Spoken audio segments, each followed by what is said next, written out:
साथियों नमस्कार, मैं जय डहरिया और आज हम जानने का प्रयास करेंगे कि आखिर मिशन अंकुर है क्या, जो कि पूरे प्रदेश में कक्षा 1 व 2 के छात्रों के लिए चलाया जा रहा है। साथ ही इसमें हम देखेंगे कि इसमें हमें क्या क्या कार्य करने हैं। इसके अतिरिक्त छात्रों की जो ट्रैकिंग है वो किस प्रकार से होगी और कितने सप्ताह तक जो मिशन अंकुर है इसकी गतिविधि संचालित होगी। सबसे पहले हम देखते हैं कि आखिर मिशन अंकुर है क्या और इसका उद्देश्य क्या है। तो मिशन अंकुर को समझने के लिए एनएपी 2020 जो नई शिक्षा नीति 2020 है, इसके अंतर्गत सर्वे कार्य किया गया, जिसमें पाया गया कि देश के लगभग 5 करोड़ ऐसे छात्र हैं जिन्हें बुनियादी साक्षरता व संख्या ज्ञान नहीं है। तो छात्रों की मूलभूत दक्षताओं को हासिल करवाने के लिए पूरे देश में निपुण भारत अभियान चलाया गया, जिसके अंतर्गत लक्ष्य रखा गया कि छात्रों को जो बुनियादी साक्षरता है और जो संख्या ज्ञान है वो आ जाए। और इसी के अंतर्गत मध्य प्रदेश में एक अभियान चल रहा है जिसका नाम रखा गया राज्य शिक्षा केंद्र के द्वारा मिशन अंकुर, जो कि निपुण भारत अभियान के अंतर्गत ही चलाया जा रहा है, जिसका नाम राज्य शिक्षा केंद्र के द्वारा रखा गया मिशन अंकुर, जिसमें कक्षा 1 व 2 के छात्रों को जो मूलभूत दक्षताएं हैं, जो बुनियादी साक्षरता व संख्या ज्ञान है, इसे हासिल करवाया जाएगा। अब हम समझते हैं कि मिशन अंकुर के अंतर्गत हमें क्या क्या कार्य करने हैं और कैसे कार्य करना है। सबसे पहले हम देखते हैं, जैसे हमें पूर्व में पता है कि कक्षा 1 व 2 के छात्रों के लिए मिशन अंकुर चलाया जा रहा है। अब कक्षा 1 व 2 के छात्रों के लिए हमारा लक्ष्य है कि हम इन्हें जो मूलभूत दक्षताएं हैं वो हासिल करवा दें। अब इन्हें मूलभूत दक्षताएं हासिल करवाने के लिए हमें विभिन्न प्रकार की जो गतिविधियां हैं, जो कि हमें अभ्यास पुस्तिका में मिलेगी, इन गतिविधियों के माध्यम से हमें इन छात्रों को, कक्षा 1 व 2 के छात्रों को मूलभूत दक्षताएं हासिल करवाना है। और इसके लिए हमें 32 सप्ताह की एक प्लानिंग, पूरी की पूरी प्लानिंग मिलेगी, जो कि राज्य शिक्षा केंद्र के द्वारा हमें प्रिंटेड प्लानिंग मिलेगी, जिसमें हमें 2 विषय हिंदी व गणित में छात्रों को मूलभूत दक्षताएं हासिल करवाना है। अर्थात छात्रों को पढ़ना लिखना आ जाए, साथ ही जोड़ना घटाना गुणा भाग जो मूलभूत दक्षताएं होती हैं वो दक्षताएं छात्रों को प्राप्त हो जाए। अब इसके अंतर्गत छात्रों को अभ्यास कराने के लिए हमें अभ्यास पुस्तिकाएं प्राप्त होंगी। जैसे आप देख सकते हैं, कक्षा 1 के छात्र के लिए लाल रंग की अभ्यास पुस्तिका प्राप्त होगी, वहीं कक्षा 2 के लिए नीले रंग की अभ्यास पुस्तिका प्राप्त होगी और शिक्षकों के लिए शिक्षक संदर्शिका भी प्राप्त होगी, जो कि हरे रंग की रहेगी। इसके अतिरिक्त गणित किट भी इसमें प्राप्त होगी और इसमें हमें 32 सप्ताह का, छात्रों को 32 सप्ताह का अभ्यास के लिए पूरा सिलेबस दिया रहेगा, जिसमें 32 सप्ताह तक हमें छात्रों से अभ्यास कराना है। अब 32 सप्ताहों को भी अलग अलग डिवाइड किया गया है।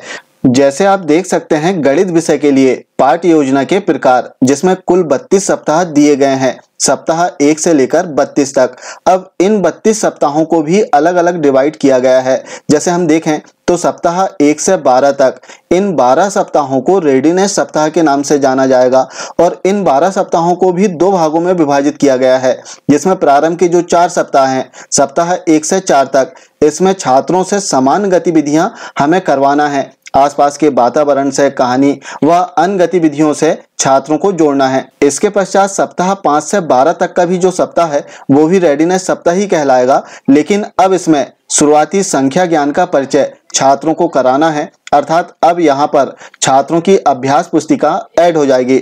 इसके पश्चात अगले जो सप्ताह हैं, सप्ताह 13 से 32 तक, इन्हें शिक्षण सप्ताह के नाम से जाना जाएगा और इन सप्ताहों में जो कार्य होगा, सीखने के नुकसान को पाटना, अर्थात जो लर्निंग लॉस हुआ है इसे हमें पाटना है और कक्षा स्तरीय शिक्षण हमें इसमें करवाना है। अब जब हम इन 32 सप्ताहों में शिक्षक संदर्शिका के अनुसार छात्रों से अभ्यास पुस्तिका में अभ्यास करवाएंगे तो इनका आकलन भी करना होगा, जिसे कहते हैं रचनात्मक आकलन। और रचनात्मक आकलन के भी सप्ताह निर्धारित किए गए हैं। जैसे गणित विषय के लिए हम देखें तो सप्ताह 12 में रचनात्मक आकलन होगा, इसके पश्चात 18 में, 24 में और 31वें सप्ताह में रचनात्मक आकलन छात्रों का किया जाएगा, जिसमें देखा जाएगा कि छात्रों ने कितना सीखा है। साथ ही इसमें बता दें कि हिंदी विषय में जो रचनात्मक आकलन होगा वो 30वें सप्ताह में होगा। शुरू के जो सप्ताह है वो सेम रहेंगे, लास्ट का जो सप्ताह है वो 30वां सप्ताह हिंदी विषय में रचनात्मक आकलन किया जाएगा।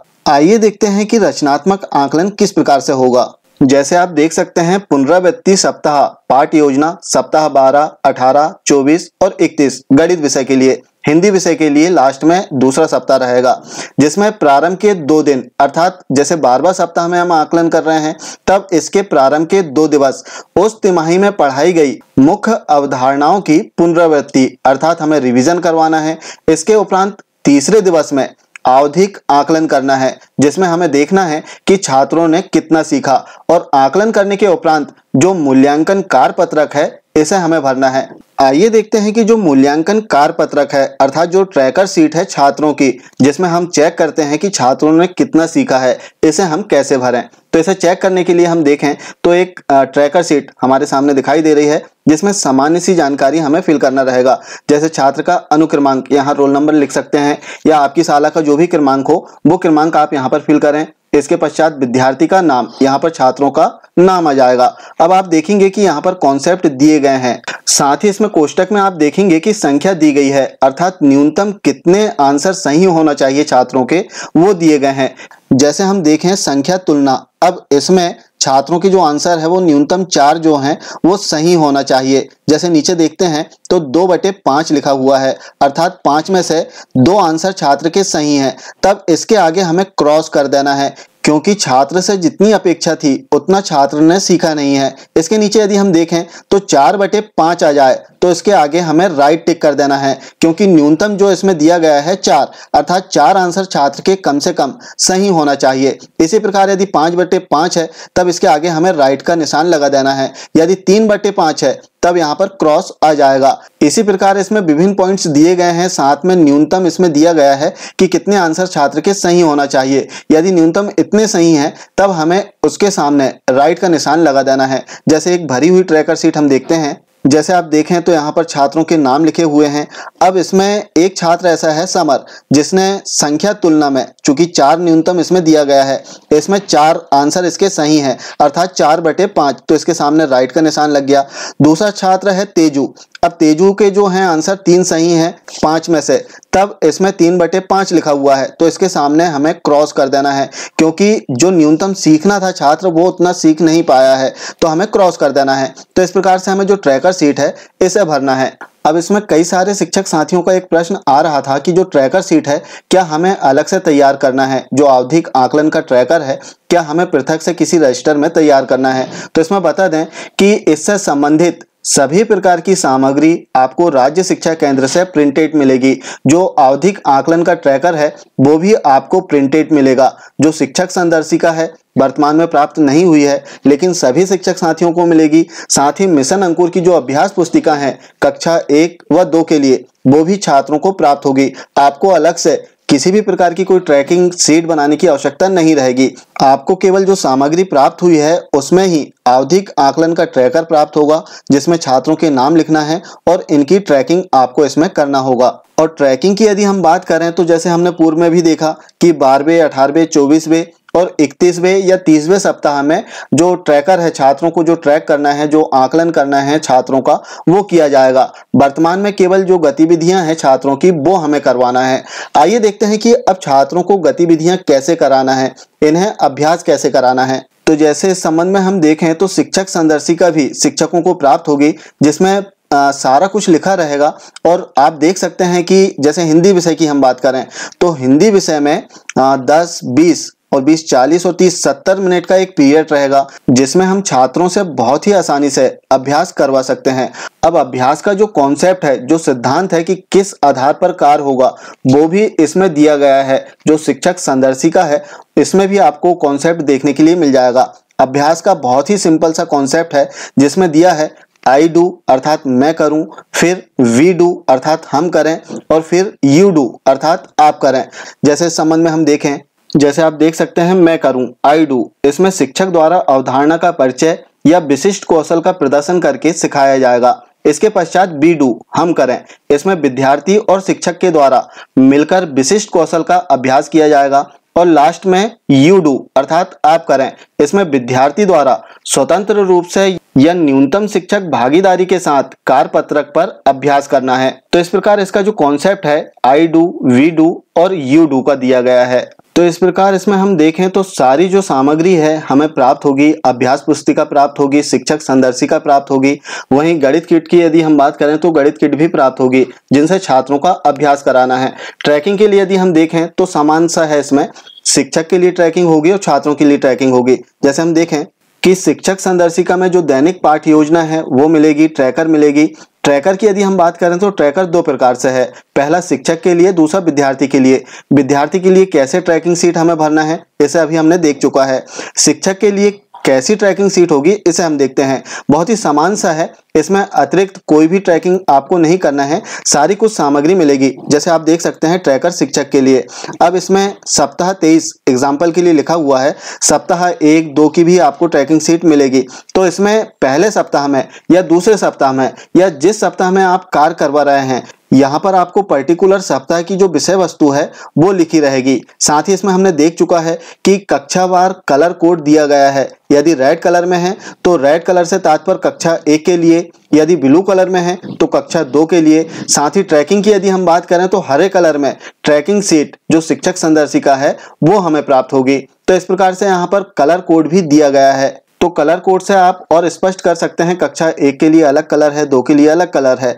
अब इसमें ट्रैकिंग कैसे करना है शिक्षकों की, तो शिक्षकों की ट्रैकिंग से तात्पर्य कि जैसे सप्ताह 1 में कार्य कर रहे हैं, 2 में कर रहे हैं, 10 में कर रहे हैं, अब 10वें सप्ताह के प्रथम दिन की जो गतिविधि है यदि वो आपने कर दिया तो आपको टिक कर देना है यहाँ पर, अर्थात आपने प्रथम दिवस की जो गतिविधि है इसे पूर्ण कर लिया है। शिक्षक ट्रैकिंग को यदि हम समझें कि इसे किस लिए किया जा रहा है, जैसे हम बात करें किसी सप्ताह में हम अभ्यास करा रहे हैं और 3 दिवस हम आए शाला और अगले जो 3 दिवस है किसी कारणवश हम शाला में नहीं आ पाए हैं, तो उस सप्ताह को पूर्ण नहीं माना जाएगा, अर्थात 6 दिवस की गतिविधि नहीं हुई है। अब जब भी शिक्षक आएंगे, क्योंकि अन्य शिक्षक जो हैं वो इसे नहीं देखेंगे, तो जब भी शिक्षक संबंधित शिक्षक शाला आएंगे, अगले दिवस की जो 3 गतिविधियां बची हैं इन गतिविधियों को पूर्ण करेंगे और सभी 6 गतिविधियां हो जाने के उपरांत राइट टिक हो जाने के पश्चात सप्ताह को पूर्ण माना जाएगा। इसलिए शिक्षक की जो ट्रैकिंग है वो की जा रही है, तो शिक्षक अपनी ट्रैकिंग इसमें कर सकते हैं। अब इसमें दूसरा प्रश्न कि कब से अभ्यास प्रारंभ करना है, अर्थात जो मिशन अंकुर अंतर्गत गतिविधियां हैं वो कब से प्रारंभ करना है। तो आपके पास में जब सामग्री उपलब्ध हो जाए आप अपनी गतिविधियां प्रारंभ कर सकते हैं। यदि आपने 5 जुलाई से प्रारंभ किया है, 20 जुलाई से प्रारंभ किया, 25 जुलाई से प्रारंभ किया, जब भी आप प्रारंभ कर रहे हैं उस दिवस से आपका प्रथम सप्ताह शुरू हो जाएगा और जब समाप्त होना है आप ट्रैकिंग करते रहें तो आपको पता हो जाएगा कि आपकी गतिविधियां कितने सप्ताह की हो चुकी हैं। इसलिए इसमें 32 सप्ताह का प्रोग्राम रखा गया है, अर्थात 192 दिवस का। और साला लगने की यदि हम बात करें तो लगभग 224 से अधिक दिन ही साला लगती है,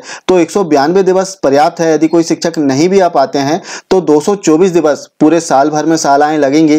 तो इन दिवसों में जो हमारे शिक्षण सप्ताह हैं 32 सप्ताह, इनमें इन गतिविधियों को हम कर सकते हैं और इसके लिए रिकॉर्ड रखना जरूरी है। शिक्षक ट्रैकिंग बहुत जरूरी है जिससे स्पष्ट हो जाए कि हमारा अभी वर्तमान में कौन सा सप्ताह चल रहा है। इसमें ऐसा नहीं है कि किसी साला के किसी शिक्षक का 5वां सप्ताह चल रहा है, हो सकता है अन्य साला के जो शिक्षक हैं उनका 4था सप्ताह चलता हो सकता है कि 6वां सप्ताह चलता हो। तो यहाँ पर अलग अलग सप्ताह शिक्षकों के हो सकते हैं। उन्होंने जब कार्य प्रारंभ किया है उस दिन से सप्ताह की काउंटिंग प्रारंभ होगी। तो इस प्रकार सबसे पहले हमें शिक्षक संदर्शिका के अनुसार छात्रों को अभ्यास कराना है, जो कि विषयवार अलग अलग समय अवधि का दिया गया है। जैसे हिंदी विषय की हम बात करते हैं तो 70 मिनट का हिंदी विषय का कालखंड रहेगा, वहीं गणित विषय के लिए 60 मिनट का कालखंड रहेगा, जिसमें छात्रों को आई डू, बी डू और यू डू जो सिद्धांत है इसके माध्यम से अभ्यास कराना है। जब छात्र अभ्यास कर ले तो इसकी जानकारी शिक्षक को ट्रैकिंग पर करना है, जिसकी ट्रैकिंग अभी हमने देखा जो कि शिक्षक ट्रैकिंग है। इसके उपरांत जो छात्रों का आकलन है, जो आवधिक आकलन है, वो भी हमें करना है। जब हम छात्रों का आवधिक आकलन कर लें इसके उपरांत इसे हमें ट्रैकिंग सीट पर भी अंकित करना है। जैसे हमने सप्ताह 12, 18, 24, 31 या 30वें सप्ताह में छात्रों का आवधिक आकलन किया और आवधिक आकलन कर लेने के उपरांत इसकी ट्रैकिंग करना है इस ट्रैकर सीट में, जिसमें आप देखेंगे कि विषय वस्तु लिखी हुई है, न्यूनतम भी लिखा हुआ है। अब इस न्यूनतम को छात्र ने प्राप्त किया है या नहीं, यदि प्राप्त कर लिया है तब हमें यहाँ पर राइट का निशान लगाना है। जैसे भरी हुई ट्रैकर सीट में हमने देखा तो कुछ इस प्रकार से हमें ट्रैकिंग सीट में मार्किंग करना है प्रत्येक छात्र की। और जो ट्रैकर सीट है शिक्षकों की और छात्रों की, वो दोनों ही ट्रैकर सीट हमें प्राप्त होगी। इसे अलग से आपको क्रय करने की आवश्यकता नहीं है। ये थी मिशन अंकुर अंतर्गत एक महत्वपूर्ण जानकारी। आशा है जानकारी आप समझ पाए होंगे। मिलते हैं कुछ इसी प्रकार की जानकारी के साथ में अगले वीडियो में। तब तक के लिए जय हिंद।